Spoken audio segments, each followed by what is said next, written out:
بچپن میں آپ نے تارے تو بہت گنے ہوں گے، لیکن کیا آپ کو پتا ہے تارے اور سیارے میں کیا فرق ہے؟ کیونکہ بکس میں ہمیں صرف اور صرف سیاروں کے بارے میں زیادہ بتایا جاتا ہے۔ تارے اور سیارے دو الگ الگ چیزیں ہوتی ہیں۔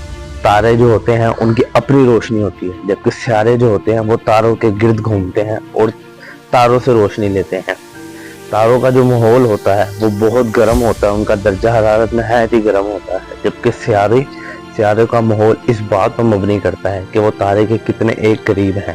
جس طرح سورج ایک ستارہ ہے جو اپنی جگہ پر رہتا ہے، اور باقی جو سیاریاں زمین، مریخ وغیرہ یہ سب سورج کے گرد گھومتے ہیں۔ جو سورج کے گرد گھوم رہے ہیں یہ سیارے ہیں، اور سورج ایک ستارہ ہے۔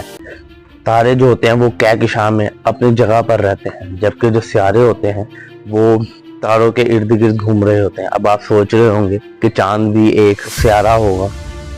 نہ تو چاند ایک تارہ ہے، نہ ہی سیارہ ہے، یہ زمین کے گرد گھومتا ہے، اور زمین کی کشش ثقل کی وجہ سے اس کے ساتھ مل کر سورج کے گرد گھوم رہا ہوتا ہے۔